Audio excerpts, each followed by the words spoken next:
Hey, Dr. C here with you. Let's talk about Hashimoto's versus hypothyroidism. You might have been told you have one or the other, and you might be wondering if that's the one you have, or if you've got the other one, or if you've got both. These things are often talked about as overlapping, but it can be quite confusing and not really made clear to people. So in this video, we'll make that perfectly clear. For starters, let me just briefly mention about what the thyroid gland is and what it does. So this is a little gland that sits just below the Adam's apple, and it makes hormones, mostly T4 and T3. And these hormones control how well we generate energy, how well we burn fat for a fuel, how well we repair our nails, our skin, our hair, how well we conduct nerve signals throughout our body. Can we move our hands and not tremor? Can we have good digestive function from the nerve signals? So those are the main things that it does. Now, the gland can make too little hormone. So the amounts of thyroid hormone are critical. The amounts are microscopic. How much your gland releases into the bloodstream, you couldn't see it if you could put it in your hand. It's a tiny fraction of a grain of salt, but it would be lethal to have that absent, or to have 3-4 times as much would also be lethal. So the exacting amounts are critical. And there are times to where there's too little of that thyroid hormone, and we call that hypothyroidism. And what are the big symptoms that causes? Well, think about what the thyroid does. If it controls our energy production and our ability to burn fat, if we lack in that, we're tired. And tired can include just subjective fatigue, but also not enjoying exercise, not recovering well from it can also tie in. And then we can see that there's muscle pain or mood changes. Your brain is tired, so you're not as enthusiastic, or maybe energy is not as good. And along with that poor production of energy, you can have cold intolerance. That's common as well. But this can affect many symptoms, so digestive symptoms.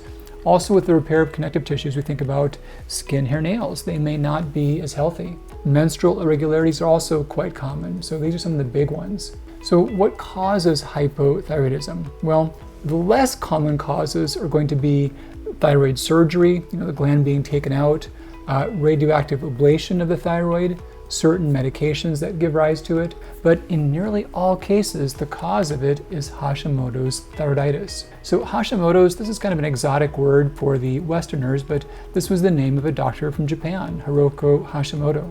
And back in 1907, he wrote a paper explaining how most hypothyroidism occurred. And he showed that immune cells called lymphocytes, they build up within the thyroid, they destroy some tissue, and now it can't operate properly. So the older name was chronic lymphocytic thyroiditis. You'll hear that too. But we now just call that Hashimoto's thyroiditis in honor of his contribution to our knowledge. And in terms of how much hypothyroidism is caused by Hashimoto's, here's the thing. We can see when Hashimoto's is present by some tests, but there's no tests that tell us for sure that Hashimoto's is absent. There's a little asymmetry. There's a window in front of me here, and we often have deer feeding outside the window. There's none right now, right? But I couldn't say because there's no deer right now that there's never any deer. So if I see a deer, I know for sure they're around. But if I don't see them, I don't know that they're not around. And this is the case with Hashimoto's. So some tests, it can show up sometimes, but none of the tests are perfect.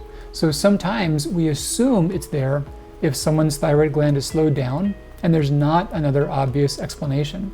So current estimates are 95 to 97% of people with hypothyroidism have it because of Hashimoto's, that it's the main cause. We know that it's present if there's measurable thyroid antibodies. So we can measure anti-TPO, anti-thyroglobulin.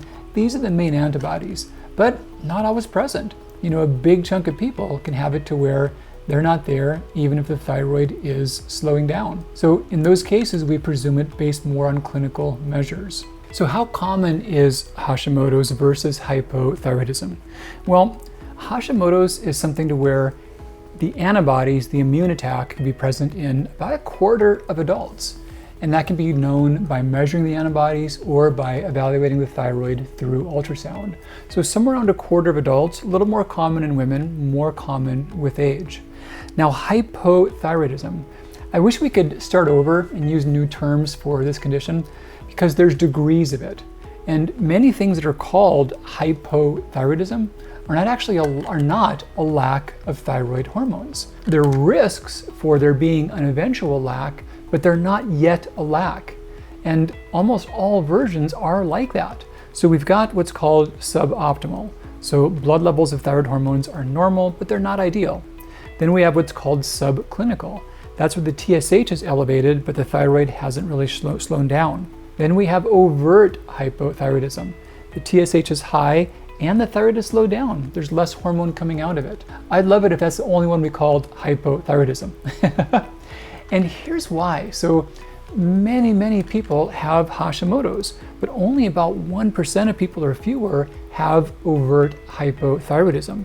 And that's the one situation where irrefutably thyroid medications are helpful. But many doctors will give thyroid medications even when the hormone's not lacking. So there can be a milder form to where it may slow down at some point, or it may just be the autoimmunity. And it could seem logical that if the body is at risk for it slowing or the thyroid is under attack, it could seem logical that maybe medication would help. But there's so much good evidence that not only does it not consistently help symptoms, but it actually generates really big risks, like really substantial risks for people. So many people have Hashimoto's, but few of them have hypothyroidism. And if we flip that, of those who do have hypothyroidism, nearly all of them have Hashimoto's. So what do we think about in terms of treating these conditions? Well, Hashimoto's, there's really no medical treatment. Well, that's not true.